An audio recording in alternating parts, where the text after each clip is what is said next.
بسم اللہ الرحمن الرحیم۔ السلام علیکم۔ امید ہے آپ سب خیریت سے ہوں گے۔ آج جو ناول ہم شروع کرنے والے ہیں وہ ہے آب حیات۔ اگر ویڈیو پسند آئے تو لائک اور شیئر ضرور کریں اور ہمارے چینل کو سبسکرائب کریں۔ آئیں شروع کرتے ہیں ناول۔ کانگو کا آخری سال سالار سکندر کے لیے کئی حوالوں سے بے حد ہنگامہ خیز رہا تھا۔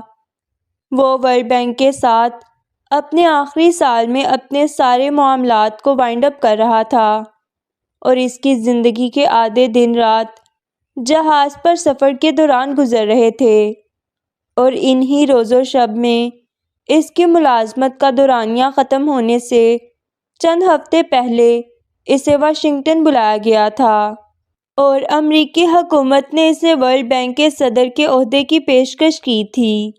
وہ آفر جو پچھلے 1.5 سال سے اسے بلا واسطہ کی جاتی رہی تھی اور وہ اسے ایک سبز باغ سمجھ کر نظر انداز کرتا رہا تھا، وہ ایک ٹھوس حقیقت بن کر اس کے سامنے آ گئی تھی۔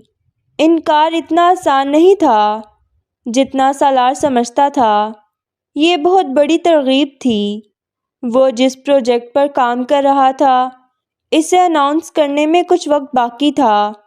ورلڈ بینک کا پہلا کم عمر ترین مسلمان صدر 42 سال کی عمر میں اس عہدے پر کام کرنے کے لیے کوئی بھی کچھ بھی کرنے کو تیار ہو سکتا تھا۔ وہ تاریخ کا حصہ بن سکتا تھا بے حد آسانی سے، صرف ایک عہدے کو قبول کر لینے سے۔ سالار سکندر نے زندگی کے اس مرحلے پر ایک بار پھر یہ اعتراف کیا تھا کہ ترغیبات سے بچنا اتنا آسان کام نہیں تھا جتنا وہ اسے سمجھنے لگ گیا تھا۔ اس نے امریکہ میں ہونے والی میٹنگ اور اس آفر کے بارے میں سب سے پہلے کانگو واپس آنے پر امامہ کو بتایا تھا۔ اس کے لہجے میں ضرور کچھ ایسا تھا جس سے امامہ ٹھٹکی تھی۔ تو اس نے سالار سے پوچھا۔ تو کیا؟ سالار نے اسی انداز میں کہا۔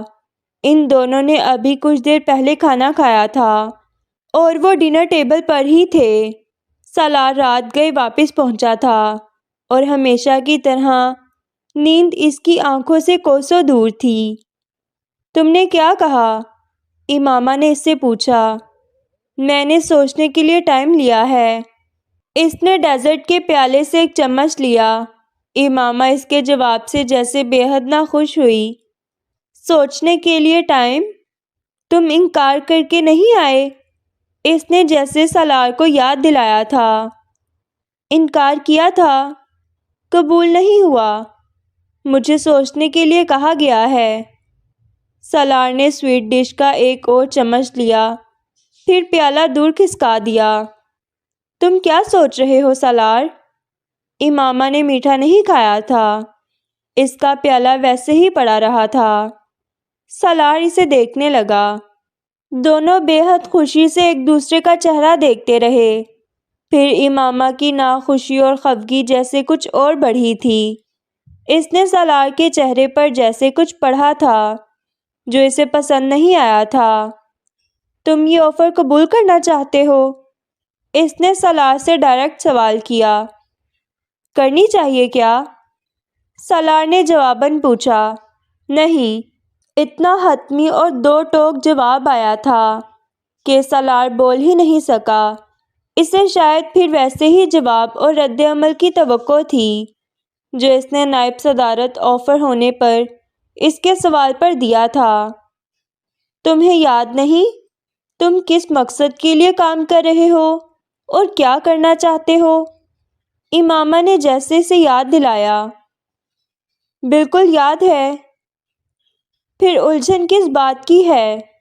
امامہ نے پوچھا۔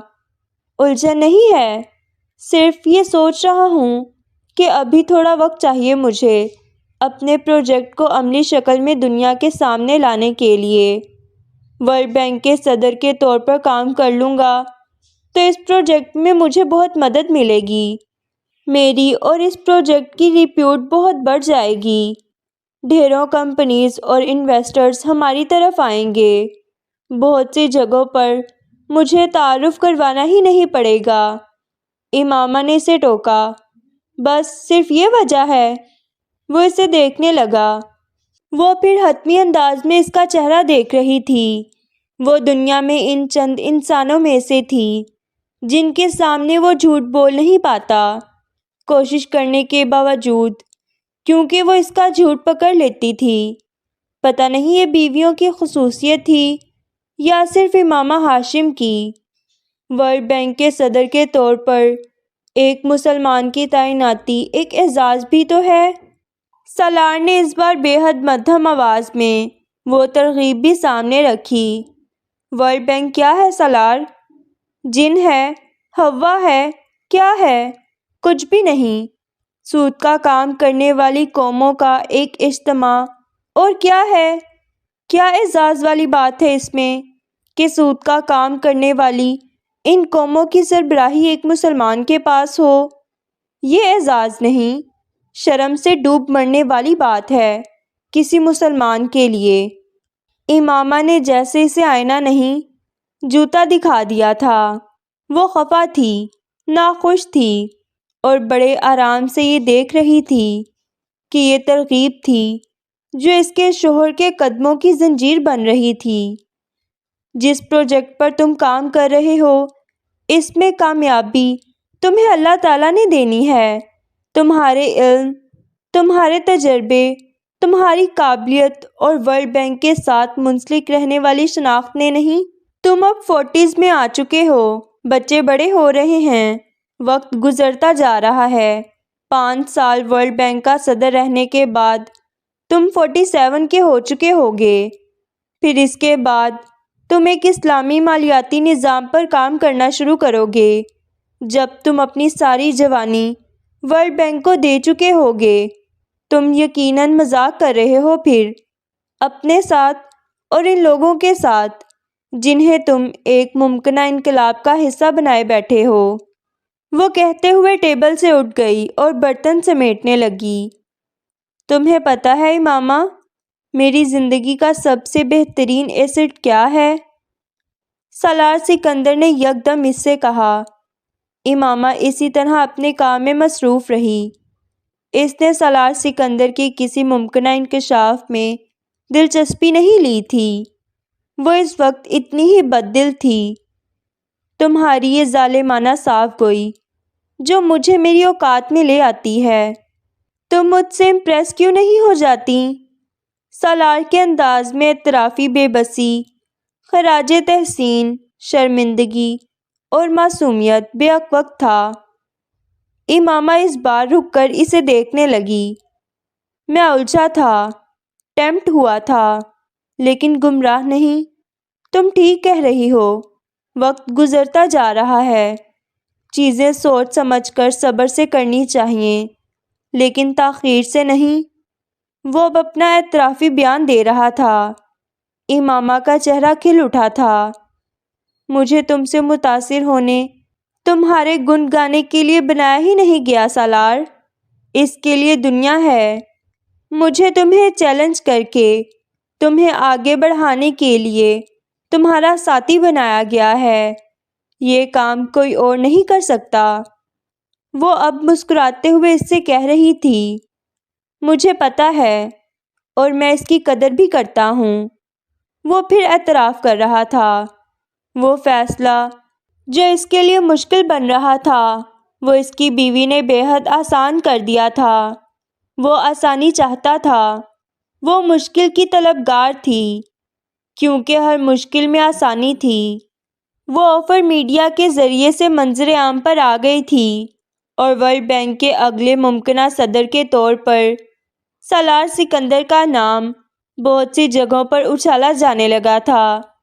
اس کے خاندان اور حلقہ احباب کے لیے یہ بے حد فخر کا باعث بننے والی خبر تھی، اور سالار سکندر کے انکار کرنے کے باوجود کہ اس نے یہ عہدہ فی الحال قبول نہیں کیا، کوئی بھی یہ ماننے کو تیار نہیں تھا کہ وہ اس آفر کو قبول کرنے سے انکار کر سکتا تھا یا اسے انکار کرنا چاہیے۔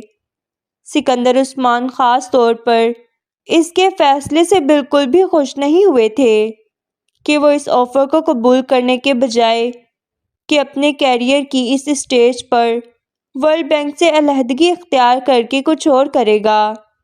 انہوں نے سالار سکندر سے اور کی تفصیلات جاننے میں ذرا برابر دلچسپی نہیں لی تھی۔ ان کا فوکس صرف اس بات پر تھا کہ ورلڈ بینک کا صدر کیوں نہیں بننا چاہتا تھا۔ ایک عام باپ کی طرح وہ بھی اپنی اولاد کے لیے دنیاوی کامیابی چاہتے تھے، اور وہ دنیاوی کامیابی سامنے موجود تھی، بس ہاتھ بڑھا کر تھام لینے تک دور۔ تم عقل سے پیدل ہو اور ہمیشہ پیدل ہی رہو گے۔ انہوں نے سالار کے ساتھ اپنی شدید خفگی کا اظہار میڈیا میں اس کے آفس کی طرف سے آنے والی اس خبر کے بعد کرتے ہوئے کہا تھا، جس میں اس کے آفس نے یہ بیان ریلیز کر دیا تھا کہ وہ ورلڈ بینک کی صدارت کا عہدہ سنبھالنے میں اپنی ذاتی وجوہات کی بنا پر انٹرسٹڈ نہیں، اور صرف نائب صدر کے طور پر افریقہ میں اپنی ٹرم کو مکمل کرنا چاہتا ہے۔ سالار چند دن کے لیے پاکستان آیا ہوا تھا، اور سکندر عثمان نے ضروری سمجھا تھا کہ وہ ایک بار اسے سمجھانے کی کوشش ضرور کرتے، اور اس کوشش کے دوران سالار کی بتائی ہوئی وجہ پر وہ سیخ پا ہو گئے تھے۔ ان کی وہ اولاد ساری عمر عجیب و غریب باتیں اور کارنامے کرنے کے لیے ہی پیدا ہوئی تھی۔ تم ورلڈ بینک کا صدر نہیں بننا چاہتے؟ وہ عہدہ جو پلیٹ میں رکھ کر تمہیں پیش کیا جا رہا ہے، وہ استہزائیہ انداز میں اس سے کہہ رہے تھے، جو ان کے سامنے والے صوفے پر بیٹھا بے حد خاموشی سے باپ کی لعنت و ملامت سن رہا تھا۔ تم سود سے پاک ایک اسلامی مالیاتی نظام بنانے کا خیالی پلاؤ پکاتے اور کھاتے رہنا چاہتے ہو۔ وہ اتنا تلخ ہونا نہیں چاہ رہے تھے جتنا تلخ ہو گئے تھے۔ تمہاری طرح ڈھیروں لوگ یہ خیالی پلاؤ بنا رہے ہیں ساری دنیا میں، اور بناتے ہی چلے جا رہے ہیں۔ نہ پہلے کوئی کچھ کر سکا تھا، نہ ہی آئندہ کچھ ہونے والا ہے۔ وہ سالار سکندر کو جیسے آئینے میں وہ عکس دکھانے کی کوشش کر رہے تھے جو ان کے خیال میں اسے کوئی دکھا نہیں پا رہا تھا، اور مجھے یقین ہے کہ تمہارے اس ذہنی فطور کے پیچھے امامہ کا ہاتھ ہوگا۔ اس سے مشورہ تو کیا ہوگا نا تم نے؟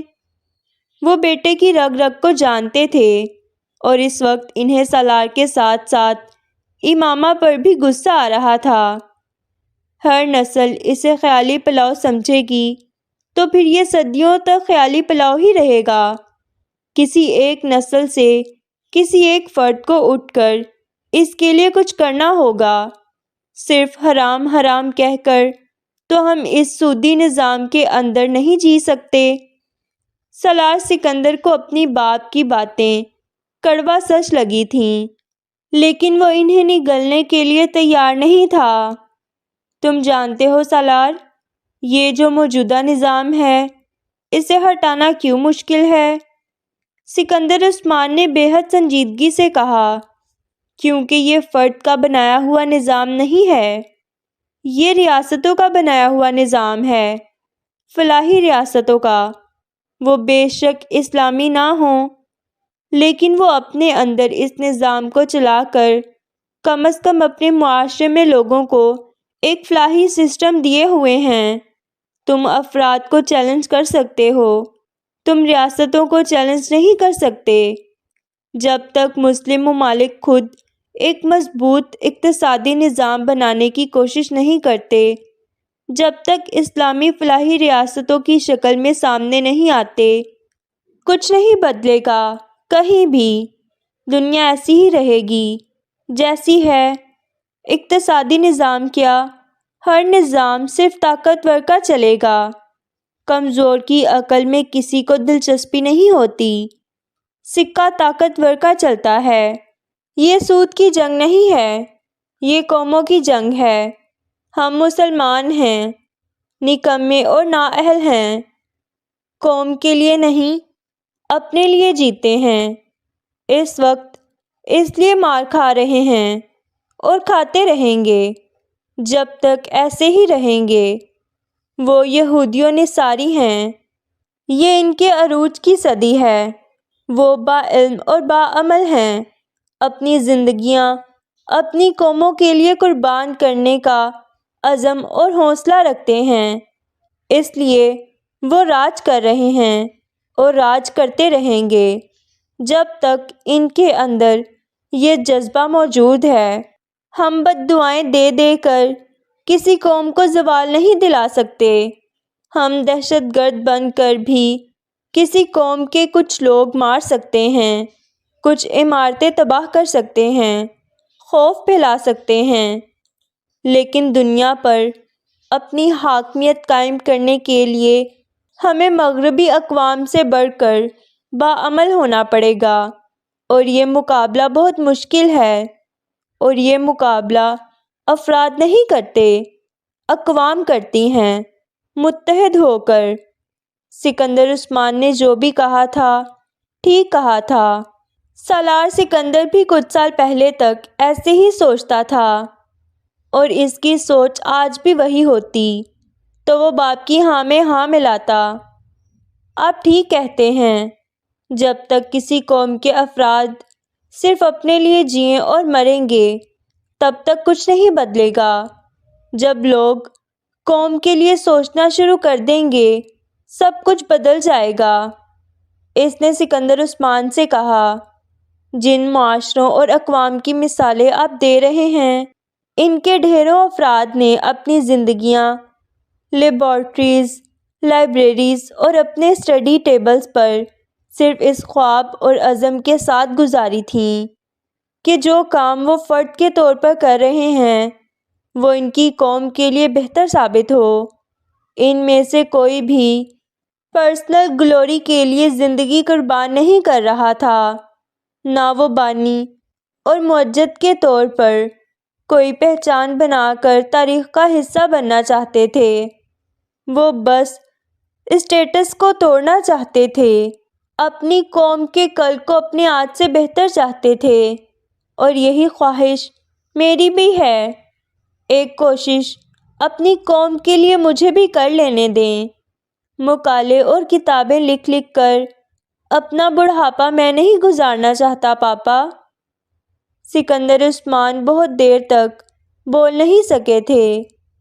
اس نے انہی کی باتوں کا حوالہ دے کر ان سے بحث کی تھی، اور ہمیشہ کی طرح وہ بحث جیت گیا تھا۔ ورلڈ بینک کے کتنے صدر گزرے ہیں مجھ سے پہلے، کسی کو نام بھی یاد نہیں ہوگا۔ انہوں نے ورلڈ بینک کے طور پر کیا کارنامے کیے ہوں گے یہ بھی کسی کو یاد نہیں۔ یاد اگر کسی کو ہے تو ورلڈ بینک کا نام یاد ہے، کسی ہرکارے اور پرزے کا نام کسی کو یاد نہیں رہے گا۔ میں ایسے کسی ہرکارے اور پرزے کے طور پر تاریخ کا قصہ بننا نہیں چاہتا، ایک کوشش کرنا چاہتا ہوں، شاید اس میں کامیاب ہو جاؤں، ناکام بھی رہا تو بھی کوئی احساس جرم تو نہیں ہوگا، یہ احساس تو نہیں رہے گا کہ میں سود کھانے اور کھلانے والوں کے ساتھ زندگی گزار کر مرا۔ سکندر عثمان سالار سکندر کی دلیلوں کا جواب کبھی بھی نہیں دے سکے تھے، تب بھی نہیں جب وہ ایک ٹین ایجر تھا، اور اب بھی نہیں۔ اب اس کے پاس جو دلیل تھی وہ بے حد وزنی ہو گئی تھی۔ ٹھیک ہے، تم جو کچھ کرنا چاہتے ہو کرو، انہوں نے بے حد مایوسی سے کہا۔ تم نے پہلے کبھی میری بات نہیں مانی تو اب کیسے مانو گے؟ مجھے بس افسوس یہ رہے گا کہ تم بہت زیادہ کامیاب ہو سکتے تھے، اس سے کئی گنا زیادہ ترقی حاصل کر سکتے تھے، لیکن تمہارے ذہنی فتور نے ہمیشہ تمہاری ٹانگ کھینچی، اور یہ صرف تمہارا مسئلہ نہیں، ضرورت سے زیادہ ذہین ہر مسلمان کا مسئلہ ہے۔ تم لوگ ہمیشہ دو انتہاؤں کے درمیان جھولتے رہتے ہو، نہ خود چین سے رہتے ہو، نہ اپنے سے وابستہ لوگوں کو رہنے دیتے ہو۔ وہ طنز کرنے کے بعد اب ایک روایتی باپ کی طرح اسے مطعون کر رہے تھے۔ سالار مسکرا دیا، وہ باپ کی مایوسی کو سمجھ سکتا تھا۔ وہ ان کا خواب توڑ رہا تھا۔ مجھے یقین ہے پاپا، میں جو بھی کرنے جا رہا ہوں وہ صحیح ہوگا، اس لیے آپ پریشان نہ ہوں۔ اس نے سکندر کو تسلی دی۔ اور یہ یقین تمہیں کیوں ہے؟ سکندر اس کی تسلی کے باوجود طنز کے بغیر نہیں رہ سکے تھے۔ کیونکہ آپ نے زندگی میں جب جب مجھے جس بھی فیصلے سے روکا ہے وہ میرے لیے بہت اچھا ثابت ہوا ہے۔ آپ کی ممانت گڈ لک چارم ہے میرے لیے۔ سکندر عثمان ٹھیک کہتے تھے، وہ واقعی ڈھیٹ تھا، مگر اس نے سینس آف ہیومر اپنے باپ سے ہی لیا تھا، جن کا پارا لمحے میں چڑھا اور اترا، اور وہ ہنس پڑے۔ کمینے۔ شکریہ، سالار نے جوابی مسکراہٹ کے ساتھ کہا۔ اور یہ فلو کب سے چل رہا ہے تمہارا؟ فرقان نے سالار سے پوچھا تھا۔ وہ تقریباً 8 مہینے کے بعد مل رہے تھے، اور سالار ڈاکٹر سبتلی سے ملاقات کے بعد فرقان کی طرف آیا تھا۔ 2 دن بعد اس کی واپسی کی فلائٹ تھی، اور فرقان نے بالکل ڈاکٹروں والے انداز میں اس کے فلو کے بارے میں پوچھنا شروع کر دیا تھا۔ یہ تو اب 1-1.5 ماہ سے کچھ مستقل ہی ہو گیا ہے، آتا جاتا رہتا ہے، سر درد کے ساتھ، شاید کسی چیز سے الرجی ہے، سالار نے لاپرواہی سے کہا۔ تم کوئی میڈیسن لے رہے ہو؟ فرقان نے پوچھا۔ ہاں، وہی اینٹی بائیوٹک، لیکن کبھی اثر ہو جاتا ہے کبھی نہیں، سالار نے بتایا۔ تو تم بلڈ ٹیسٹ وغیرہ کروا لو، کہیں کوئی اور مسئلہ نہ ہو۔ فرقان اس وقت مر کے بھی یہ نہیں سوچ سکتا تھا کہ وہ مسئلہ اتنا بڑا ہو سکتا تھا۔ وہ کسی معمولی بیماری کو دریافت کرنا چاہتا تھا، اور یہ اس کی بدقسمتی تھی کہ اگلے 2 دن لاہور میں اس کے رہنے پر سالار کے کروائے جانے والے ٹیسٹ نے فرقان کے پیروں کے نیچے سے زمین نکال دی تھی۔ اسے یہ یقین ہی نہیں آیا تھا کہ یہ رپورٹس سالار کی ہو سکتی ہیں۔ کیوں؟ مزید ٹیسٹ کیوں؟ کوئی ایسا سیریس مسئلہ تو نہیں ہے مجھے؟ فلو ہے، پہلے بھی ہوتا رہا ہے، ٹھیک ہو جائے گا۔ دوسرے دن مزید ٹیسٹ کا کہنے پر سالار نے ایک بار پھر لاپرواہی سے اس کی بات ہوا میں اڑانے کی کوشش کی تھی۔ اسے لاہور میں اس دن کاموں کا ایک ڈھیر نپٹانا تھا، اور اس ڈھیر میں کسی ہاسپٹل میں جا کر کچھ مزید ٹیسٹ کروانا اس کے لیے بے حد مشکل کام تھا۔ فرقان خود میں اتنی ہمت پیدا نہیں کر سکا کہ وہ اسے بتا پاتا کہ اس کے ابتدائی ٹیسٹ کس چیز کی جانب اشارہ کر رہے تھے۔ یہ ضروری ہے سالار، کام ہوتے رہیں گے، کام ہو جاتے ہیں، لیکن صحت پر کمپرومائز نہیں کیا جا سکتا۔ فرقان نے اس کی بات کے جواب میں کہا۔ صحت بالکل ٹھیک ہے یار، صحت کو کیا ہوا ہے؟ ایک معمولی فلو ہونے پر تم نے ڈاکٹروں کی طرح مجھے بھی ہاسپٹلز کے چکروں پر لگا دیا، سالار نے اسی انداز میں کہا تھا۔ اور ویسے بھی اگلے مہینے مجھے امریکہ جانا ہے، وہاں میڈیکل چیک اپ کروانا ہے مجھے اپنا۔ تم فکر نہ کرو، سب ٹھیک ہے۔ وہ اب اسے ٹالنے کی کوشش کر رہا تھا، اور فون پر اسے کہہ رہا تھا کہ اسے کسی سے ملنا تھا اگلے 15 منٹ تک۔ سب ٹھیک نہیں ہے سالار؟ فرقان کو بالآخر اسے ٹوکنا پڑا۔ کیا مطلب؟ سالار اس کی بات پر ٹھٹکا۔ میں تمہارے پاس پہنچ رہا ہوں آدھے گھنٹے میں۔ فرقان نے فون پر مزید کچھ کہے بغیر فون رکھ دیا تھا۔ سالار اس کے انداز پر الجھا تھا، لیکن اس نے صرف ایک ڈاکٹر کا پروفیشنلزم سمجھا تھا، جو اسے اپنی صحت کے حوالے سے فکر مند دیکھ کر اپنی ذمہ داری کا ثبوت دے رہا تھا۔ تم فوری طور پر کہیں نہیں جا رہے، مجھے اس ہفتے میں تمہارے تمام ٹیسٹ کروانے ہیں، اس کے بعد ہی تم کہیں جا سکتے ہو۔ فرقان واقعی نہ صرف آدھے گھنٹے میں اس کے پاس پہنچ گیا تھا، بلکہ اس نے سالار کو اپنی سیٹ کینسل کروانے کے لیے بھی کہہ دیا تھا۔ کیا مسئلہ ہے فرقان؟ تم مجھے صاف صاف کیوں نہیں بتا دیتے؟ کیا چھپا رہے ہو تم؟ کیوں ضرورت ہے مجھے اتنے لمبے چوڑے ٹیسٹ کی؟ سالار اب پہلی بار واقعی کھٹکا تھا۔ فرقان کو احساس ہو گیا تھا کہ وہ اسے کچھ بتائے بغیر ٹیسٹ پر آمادہ نہیں کر سکتا تھا۔ میں صرف یہ کنفرم کرنا چاہتا ہوں کہ یہ کوئی ٹیومر نہیں ہے۔ وہ دنیا کا مشکل ترین جملہ تھا جسے ادا کرنے کے لیے فرقان نے وہ سارے لفظ اکٹھے کیے تھے، یوں جیسے سالار سے زیادہ وہ اپنے آپ کو یہ تسلی دینا چاہتا تھا کہ جو وہ رپورٹس اور اس کا طبی علم اسے بتا رہا تھا وہ غلط ثابت ہو جائے، ہر قیمت پر غلط ثابت ہو جائے۔ ٹیومر؟ سالار نے بھی یقینی سے کہا۔ Brain tumour. فرقان نے اگلے دو لفظ جس دقت سے کہے، سالار اس دقت سے بھی انہیں بول نہیں سکا۔ اس کے کان جیسے سائیں سائیں کرنے لگے تھے، حواس اور دماغ ایک ساتھ معاف ہوئے تھے۔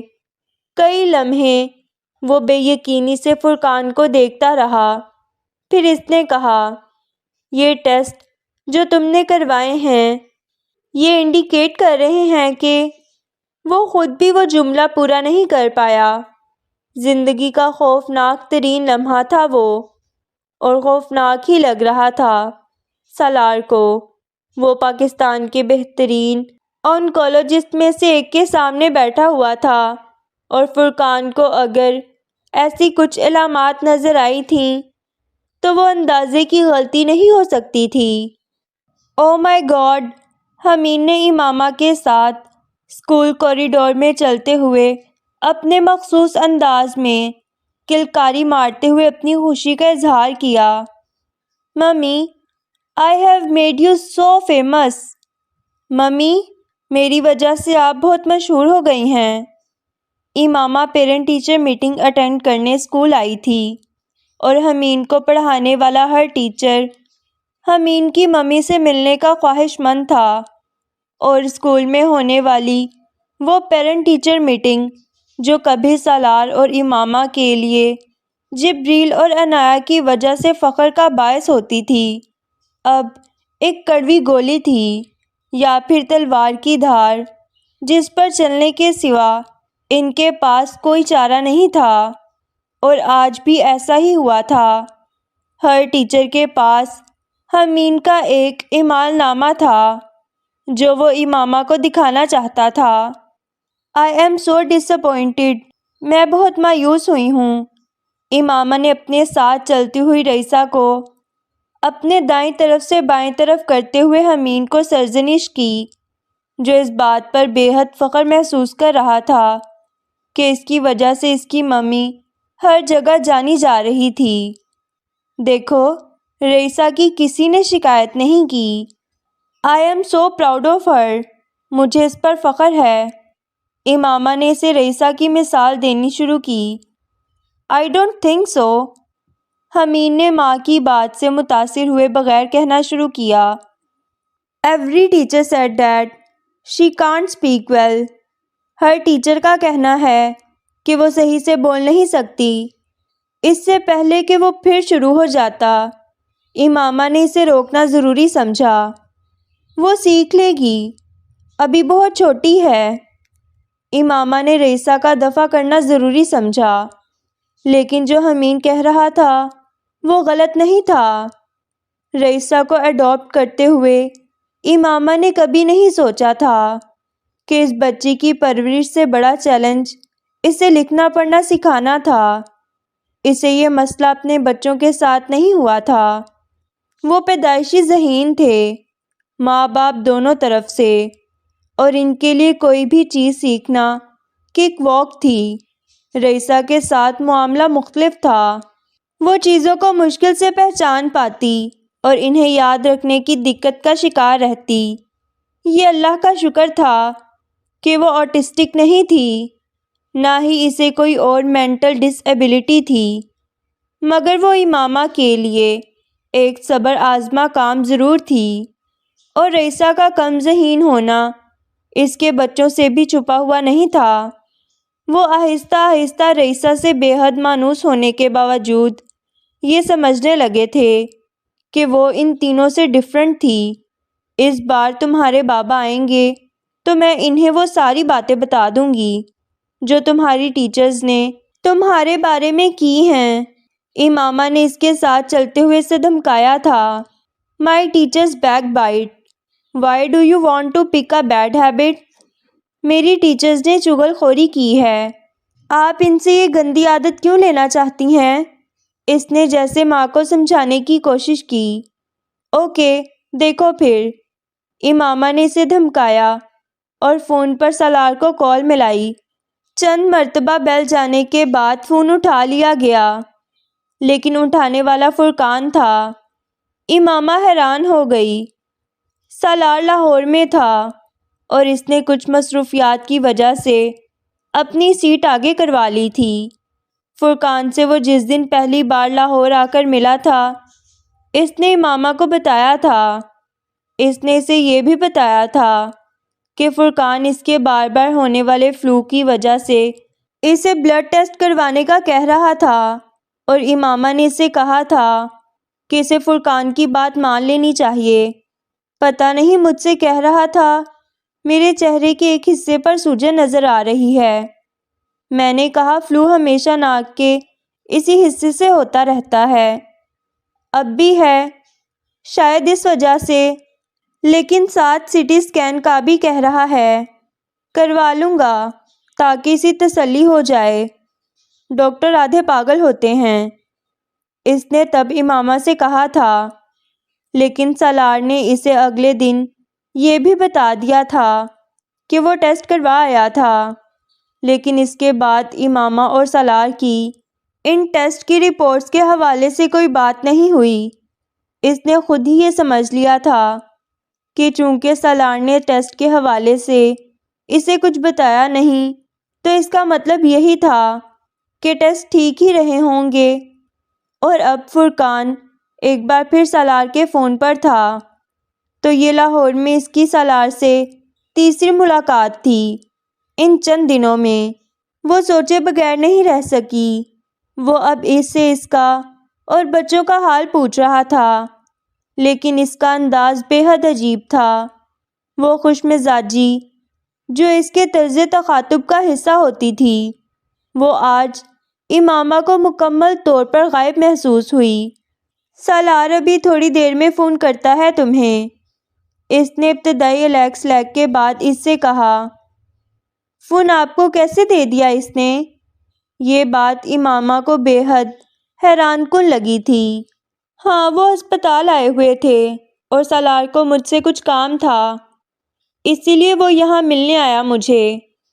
ذرا واش روم تک گیا ہے تو فون یہیں چھوڑ گیا۔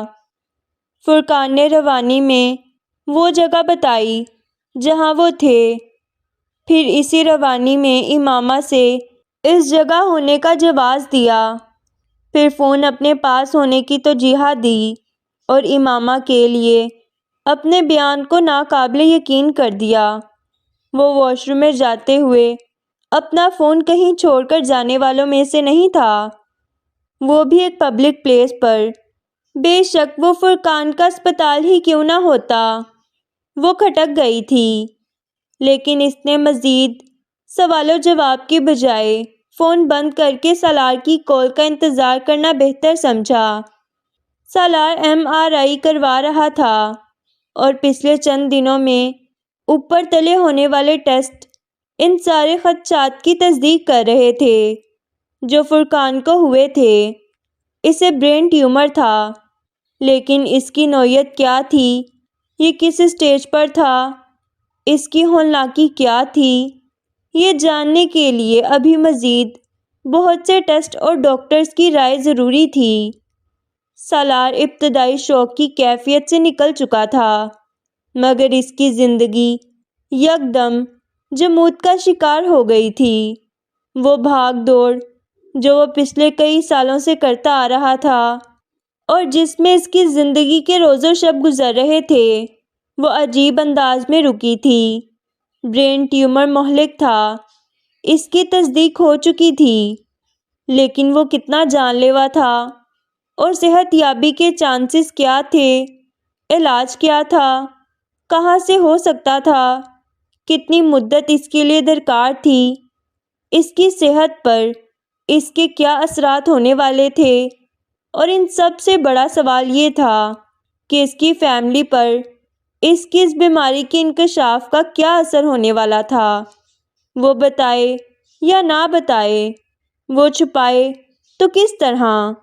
اور وہ پہلا موقع تھا جب سالار سکندر نے بیٹھ کر اپنی زندگی کے 42 سالوں کے بارے میں سوچا تھا، گزر جانے والے 42 سالوں کے بارے میں، اور باقی کی رہ جانے والی مدت کے بارے میں، جو یکدم ہی دہائیوں سے سمٹ کر سالوں، مہینوں، ہفتوں یا دنوں میں سے کسی کا روپ دھارنے والی تھی۔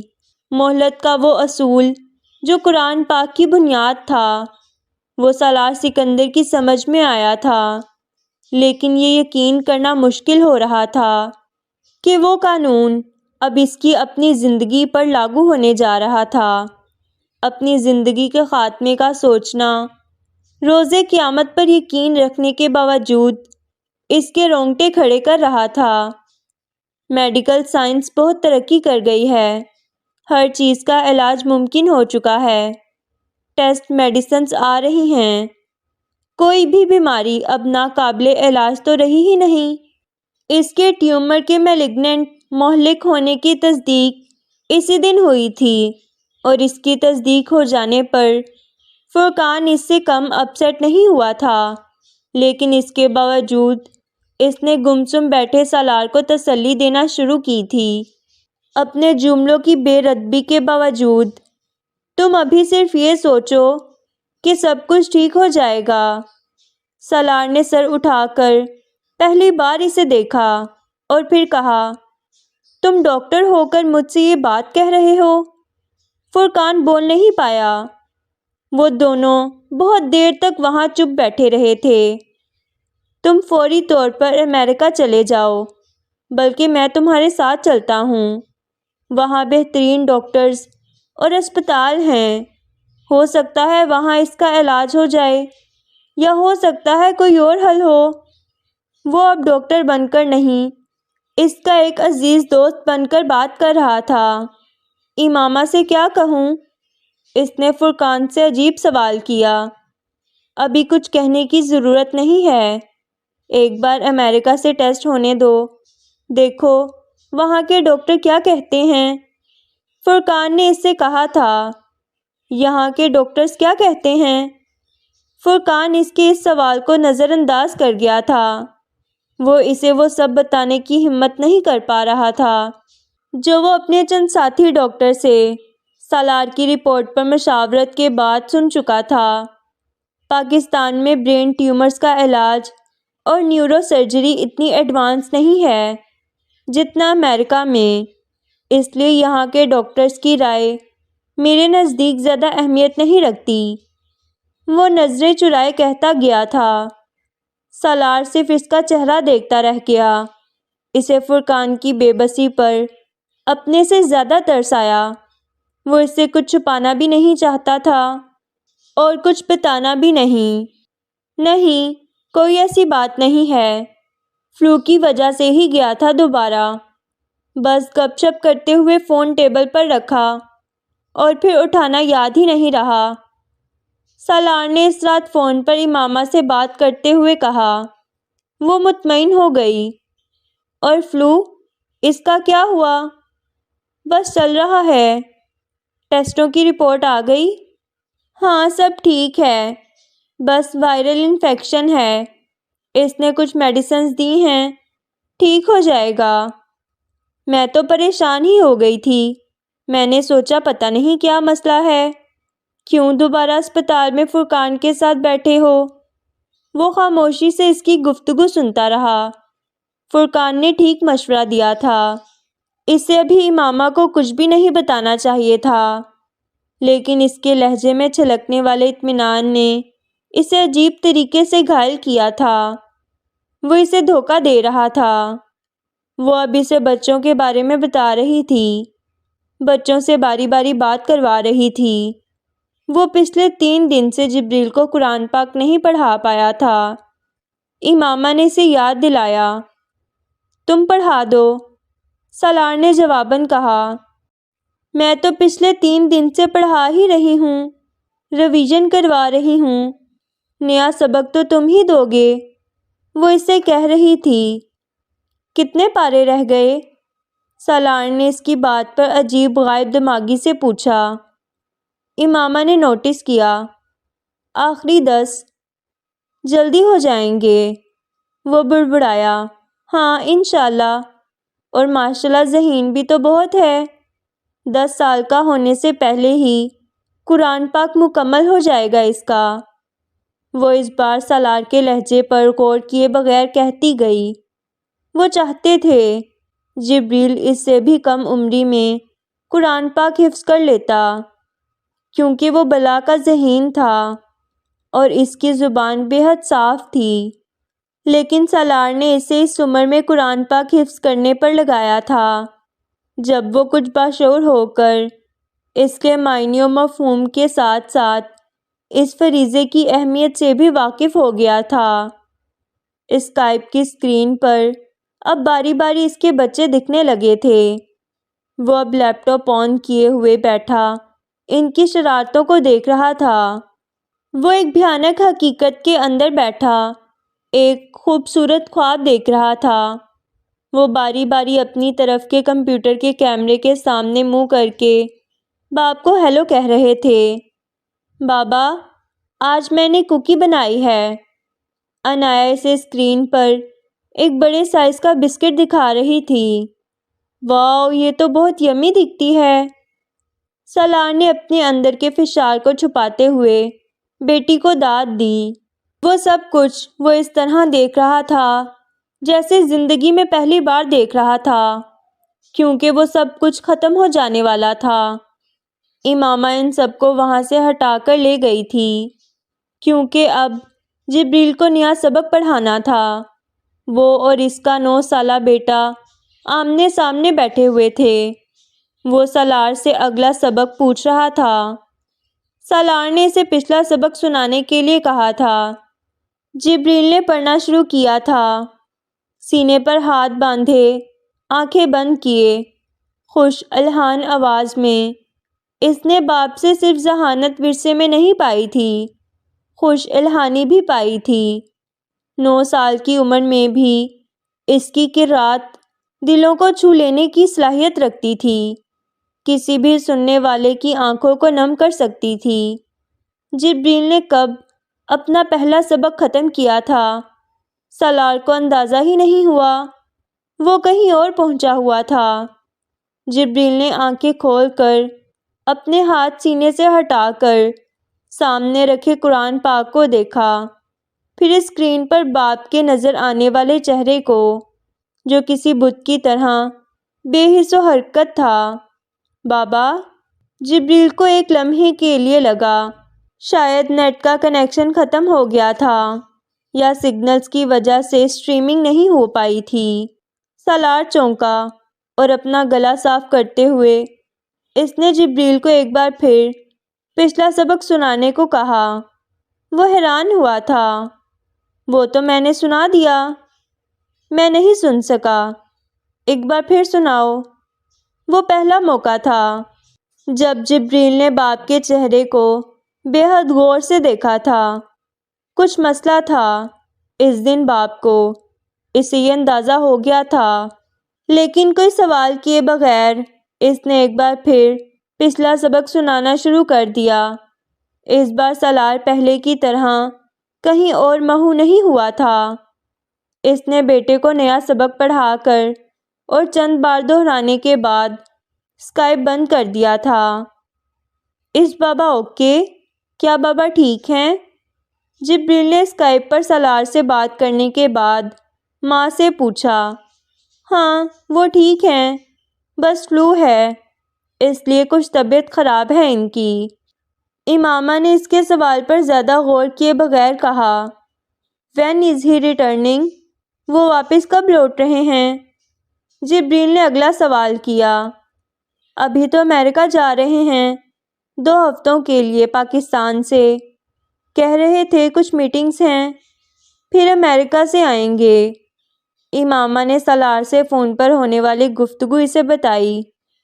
ورلڈ بینک کی نائب صدارت چھوڑنے سے 2 ہفتے پہلے، جب سالار کانگو میں الوداعی ملاقاتیں اور فیئرویل ڈنرز لینے میں مصروف تھا، وال اسٹریٹ جرنل نے ورلڈ بینک کی صدارت سے انکار کی وجہ ڈھونڈ نکالتے ہوئے سالار سکندر کو ہونے والے برین ٹیومرز کی نیوز بریک کی تھی۔ اور پھر یہ خبر صرف اس اخبار ہی نے نہیں، ڈھیروں دوسرے اخبارات نے بھی لگائی تھی۔ سالار سکندر کے برین ٹیومر کی بریکنگ نیوز میں مغرب کو دلچسپی نہیں تھی، نہ ہی میڈیا کو۔ دلچسپی اگر تھی تو CIA کو۔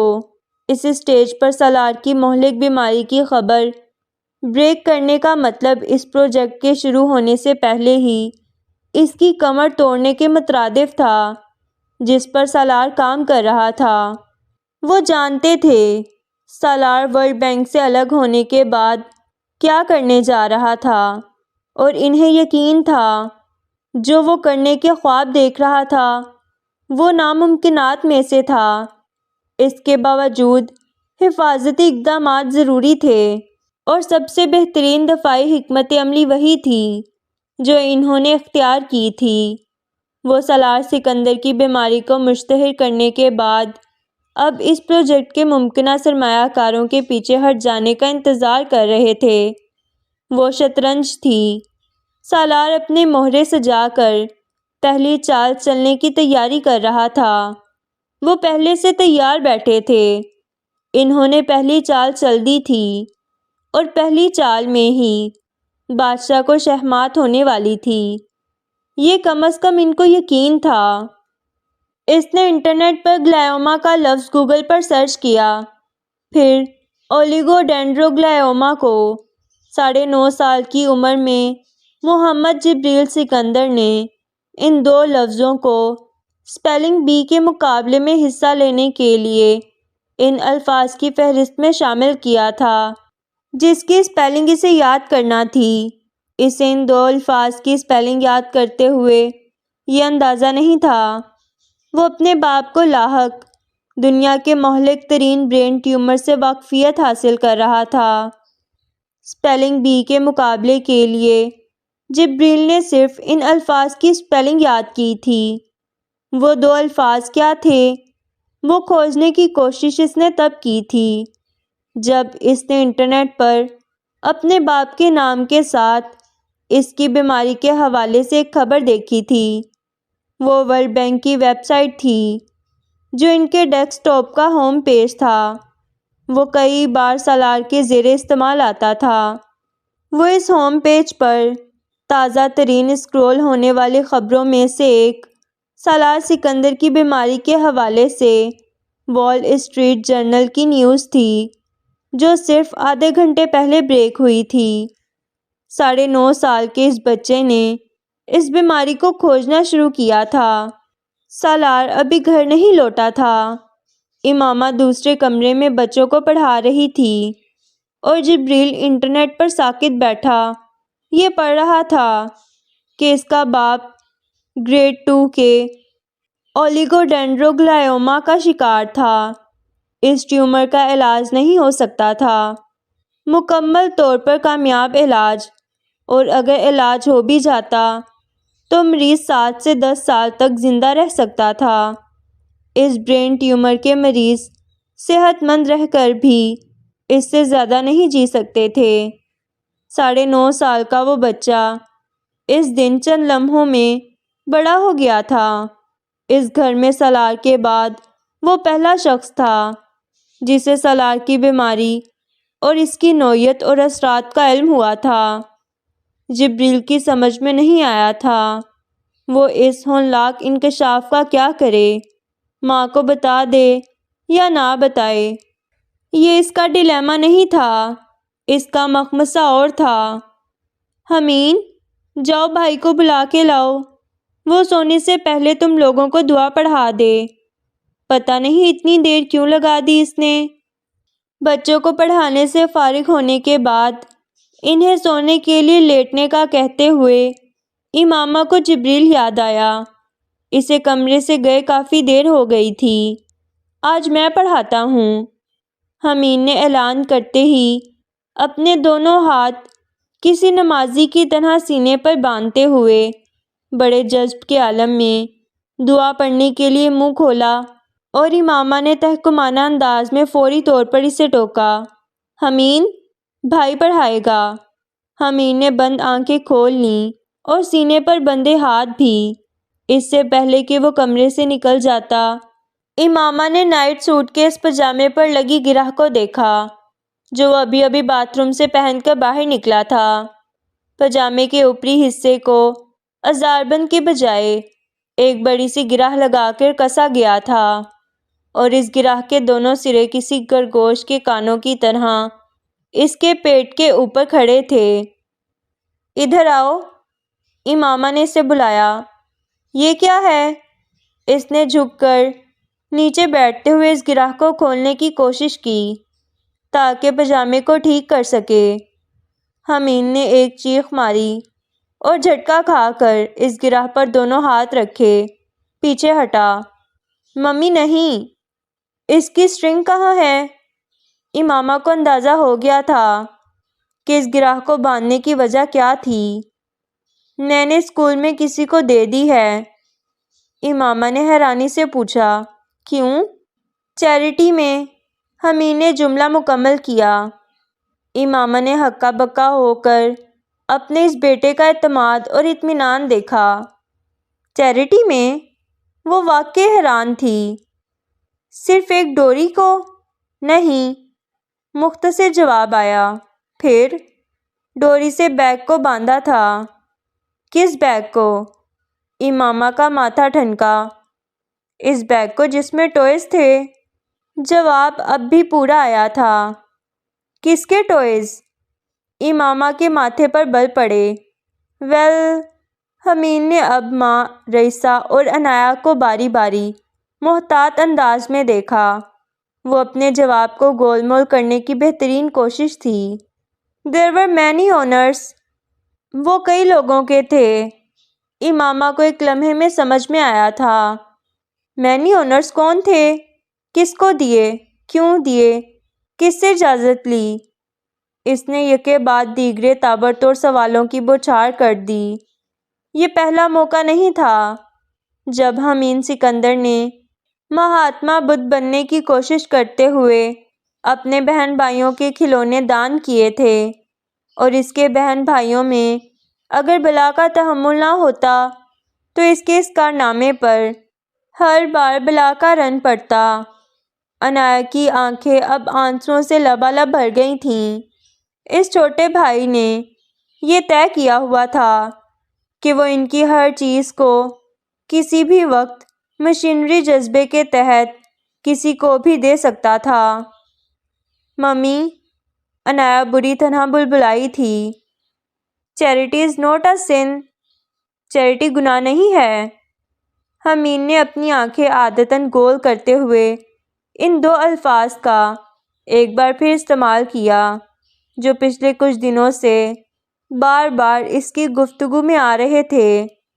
رئیسہ اس ساری گفتگو کے دوران اپنے بیڈ پر لیٹی ان دونوں کو خاموشی سے سن رہی تھی۔ تم نے میرے کھلونے چرائے؟ عنایہ کا بس چلتا تو وہ اس کو پیٹ ڈالتی، کم از کم رات کے اس پہر جب اسے یہ اندازہ بھی نہیں تھا کہ وہ اس کا کون سا کھلونا چیریٹی میں دے آیا تھا۔ صبح بات کریں گے اس بارے میں، ابھی نہیں، امامہ نے مداخلت کی، اور اس سے پہلے کہ وہ کچھ اور کہتی صوفے پر پڑا اس کا سیل فون بجنے لگا تھا۔ اس کا خیال تھا وہ سالار کی کال تھی۔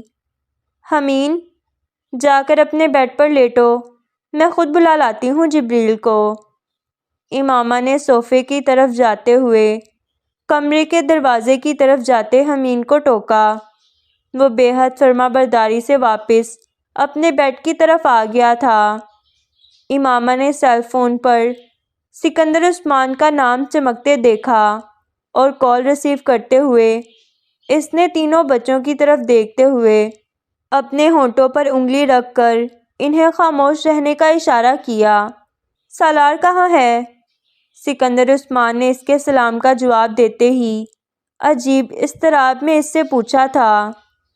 ایک ڈنر میں گئے ہیں، بس ابھی آنے ہی والے ہیں۔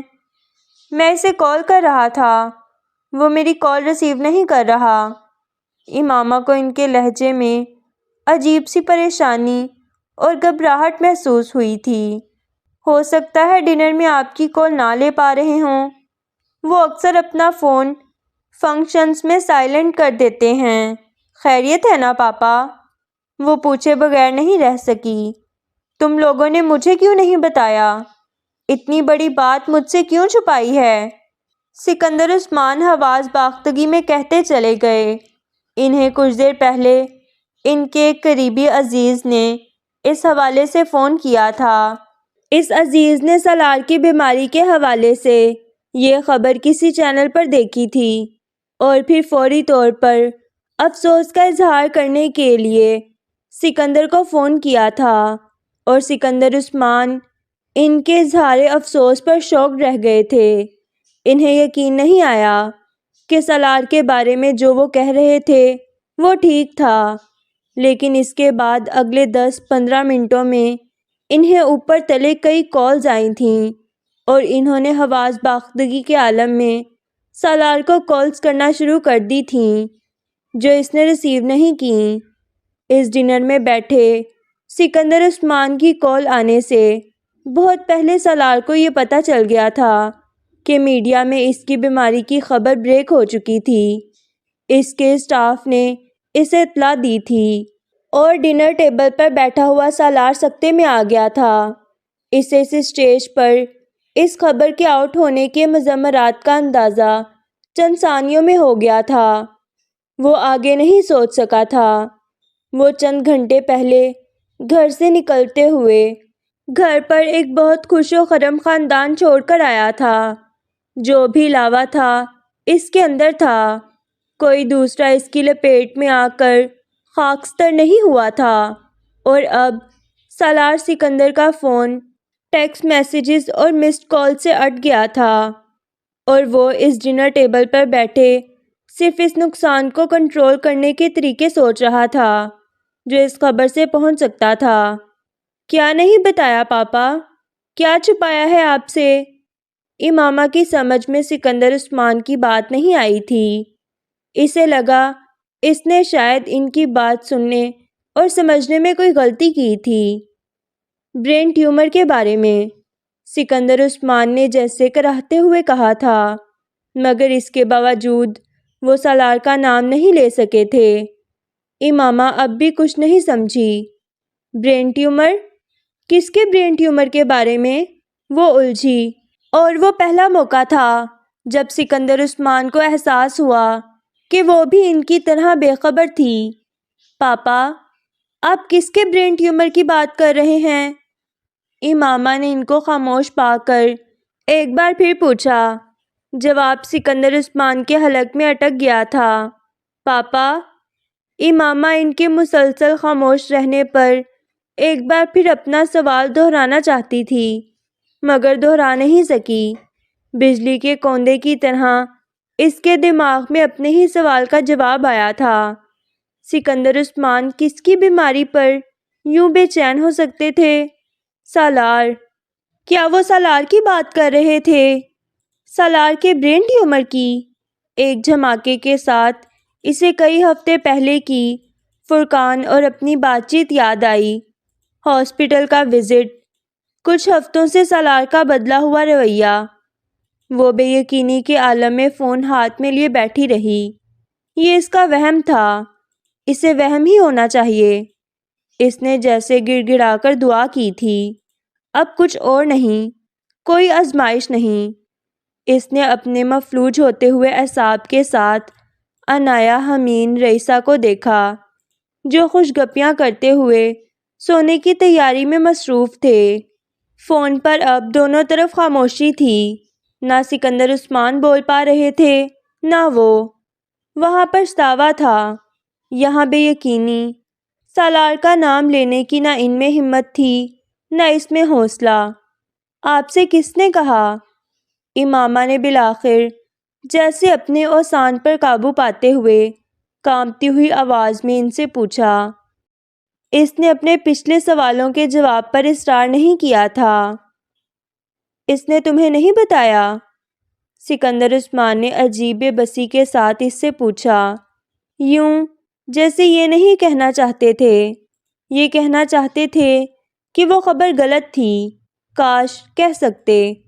امامہ کو اس سوال کا جواب دینے یا سوچنے کا موقع نہیں ملا۔ اس نے باہر ہارن کی آواز سنی تھی۔ میں کچھ دیر میں آپ سے بات کرتی ہوں پاپا۔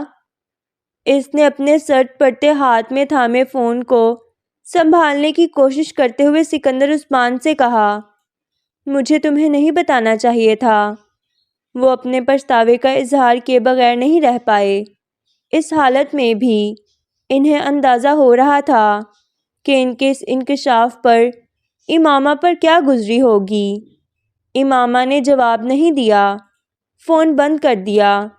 سب کچھ یکدم ہی مہمل بے معنی ہو گیا تھا۔ کسی بت کی طرح فون کو گود میں رکھے وہ ساکت بیٹھی رہی۔ وہ ساری زندگی برے وقت سے ڈرتی رہی تھی اور برے وقت کی آہٹ پر کان لگائے رکھتی تھی، اور اب بس کچھ ہی سال تو ایسے گزرے تھے کہ اس نے آہٹوں پر کان لگانے بند کیے اور برا وقت وہ جیسے سامنے آ کر کھڑا ہو گیا تھا، اتنا دبے پاؤں، اتنا اچانک کہ وہ ہل بھی نہیں پا رہی تھی۔ اس سے کچھ فاصلے پر عنایا اور رئیسہ کے ساتھ وقتاً فوقتاً گفتگو کرتا ہوا حمین سونے کی کوشش میں بھی صوفے پر بت کی طرح بیٹھی ماں پر نظر جمائے ہوئے تھا۔ ممی نے دادا سے فون پر بات کی تھی اور پھر ممی خاموش بیٹھی ہوئی تھیں۔ وہ ہارن بجنے پر بھی پاپا کو ریسیو کرنے نہیں گئی تھیں۔ حمین نے جمائے لیتے ہوئے صورتحال کا تجزیہ کیا، امامہ کو ایک بار پھر دیکھا، پھر عنایا اور رئیسہ کو جو تقریباً نیند کی وادی میں جانے والی تھیں۔ ایک اور جماہی لے کر اس نے امامہ کو مخاطب کیا، ممی آپ ٹھیک ہیں؟ امامہ نے چونک کر خالی نظروں سے حمین کو دیکھا۔ وہ حمین کا سوال سمجھ نہیں سکی تھی، بس یہ پتہ چلا تھا کہ اس نے کچھ کہا تھا۔ جواب دینے یا کوئی اور سوال کرنے کے بجائے وہ اٹھ کر باہر نکل گئی تھی۔ حمین کچھ اور الجھا تھا۔ اس کی ماں انہیں خدا حافظ کہے بغیر اور ان کے ماتھے پر بوسہ دیے بغیر ایسے نہیں جاتی تھی جیسے وہ اس وقت گئی۔ یہ زندگی میں پہلی بار ہوا تھا، حمین کی زندگی میں۔ اس کا دماغ الجھا تھا۔ اس گھر کے افراد باری باری اس طوفان کی ہچکولوں کو محسوس کرنا شروع ہو گئے تھے۔